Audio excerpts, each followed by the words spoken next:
Evening air carried a gentle chill through the narrow streets of downtown Portland. Golden light spilled from the windows of Giovanni's, an upscale Italian restaurant tucked between two towering office buildings. The warm glow created dancing shadows on the sidewalk where Sarah knelt, her small hands wrapped around a bundle of warm blankets. At 26, Sarah had once known comfort. She had worked as a teacher, lived in a cozy apartment, and dreamed of simple pleasures like weekend brunches and book clubs. But life had a way of changing course without warning. First came her mother's illness, then the mounting medical bills that devoured her savings. When her mother passed away 6 months ago, Sarah found herself adrift in a world that suddenly felt too expensive, too expensive, too. Now she sat on the cold concrete, watching well-dressed people pass by like ships in the night. Most avoided eye contact, their phones pressed to their ears or their gazes fixed straight ahead. Sarah understood. She had once been one of them, hurrying past the invisible people who lived in the margins of the city. Inside Giovanna's, Michael Chen sat alone at a table by the window. His navy suit was perfectly tailored. His watch gleamed under the restaurant's soft lighting. At 32, Michael had built a successful software company from nothing tonight. He was celebrating the closing of his biggest deal yet, though the victory felt hollow without anyone to share it with. He had ordered too much food, as he often did. The habit came from his childhood, when his immigrant parents had worked double shifts, and dinner was usually whatever he could find in the refrigerator. Now, abundance felt like security, even when it led to waste. Michael's phone buzzed with congratulatory messages from colleagues and investors, but he found himself staring out the window. Instead, the city looked different from up here, safer somehow, separated by glass and warmth from whatever struggles played out on the streets below. That's when he saw her. A young woman sat huddled against the building's brick wall, her blonde hair falling like a curtain around her face. She wore a cream-colored sweater that had seen better days, and her jeans were clean but patched in several places. What struck Michael wasn't her circumstances, but her stillness, while others on the street moved with purpose or restlessness. She seemed to exist in a pocket of quiet dignity. Sarah felt eyes on her and looked up, meeting Michael's gaze through the window. For a moment, time seemed to pause. She saw not pity in his expression, but something else, a recognition that surprised them both. Slowly she stood and walked toward the restaurant's entrance. The maitre d' moved to intercept her, but Sarah's voice was soft and respectful. "Excuse me, sir," she said to the well-dressed man visible through the window. "I don't want to disturb your dinner. I was wondering, when you're finished, might I have your leftovers?"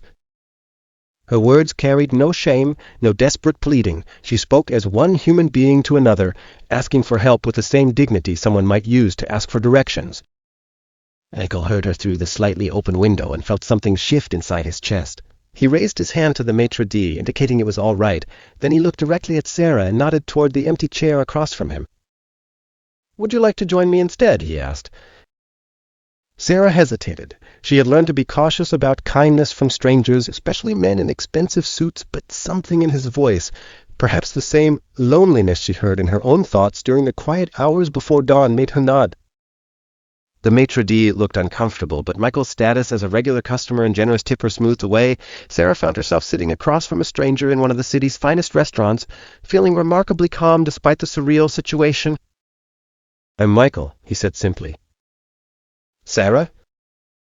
They sat in comfortable silence for a moment, two people from different worlds trying to bridge an unexpected gap. Michael signaled the waiter and ordered another entree, the pasta primavera, something light and warm. "You don't have to do this," Sarah said quietly. "The leftovers would have been fine." Michael studied her face, noting the intelligence in her eyes, the careful way she held herself. "When did you last have a proper meal?" Sarah considered lying, but something about his directness invited honesty. "Tuesday, I think. The shelter serves dinner, but I missed it this week." What happened? The question came without judgment, without the invasive curiosity she'd grown accustomed to from social workers and well-meaning strangers. Sarah found herself telling him about her mother, about the medical bills that had consumed everything she'd saved, about losing her apartment when she couldn't work and care for her mother simultaneously, about the teaching job she'd had to leave, and how difficult it had become to find another without a permanent address. Michael listened without interrupting, without offering empty reassurances or quick fixes. When she finished, he simply said, "That must have been incredibly difficult." The pasta arrived, and Sarah ate slowly, savoring each bite. She noticed Michael barely touched his own meal, instead watching her with an expression she couldn't quite read. "What do you do?" Sarah asked, feeling the need to shift focus from her own story. "I run a software company. We develop educational platforms for schools." Michael paused, then added, "We're actually expanding our team right now."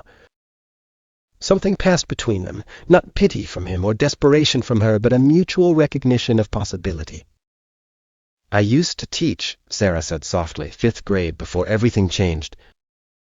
Michael leaned forward slightly. "What did you love most about it?" Sarah's face lit up for the first time that evening, the moment when something clicks for a kid, when they've been struggling with a concept, and suddenly their whole face changes because they understand. It's like watching a light turn on. "We need someone who understands that feeling," Michael said, "someone who can help us design programs that actually connect with teachers and students, not just administrators." Sarah set down her fork, studying his face for signs of condescension or false hope. She found neither. "I can't even put a permanent address on an application," she said. "We can figure that out," Michael replied. "There are extended stay hotels that cater to business travelers.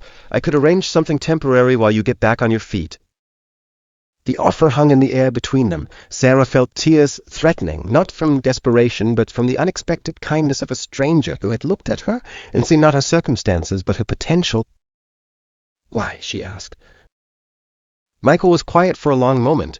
"Because 6 months ago I closed the biggest deal of my career, and I had no one to celebrate with, because success feels empty when it's not shared, because maybe we both need something that the other can offer."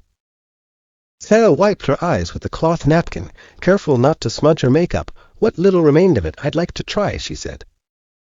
3 months later, Sarah sat in her own apartment, small but comfortable, reviewing educational software designs on her laptop. The company had not only hired her, but had listened to her insights about what teachers really needed in the classroom. Her input had already influenced 2 major product updates. Michael stopped by her cubicle that afternoon, as had become his habit, not to check on her work. She had quickly proven herself invaluable, but for the brief conversations that had become the highlight of both their days. "Dinner tonight?" he asked. "There's a new place I'd like to try." Sarah smiled, remembering another dinner, another restaurant, another version of herself who had asked for leftovers and received so much more. "I'd like that," she said. As they walked out together, Sarah thought about miracles, not the dramatic lightning bolt kind, but the quiet sort that happened when 2 people chose to see each other clearly, the kind that began with a simple question asked with dignity, and the simple answer given with compassion. Sometimes, she had learned, the most profound changes came not from grand gestures, but from the willingness to pause, to truly see another person, and to respond with an open heart.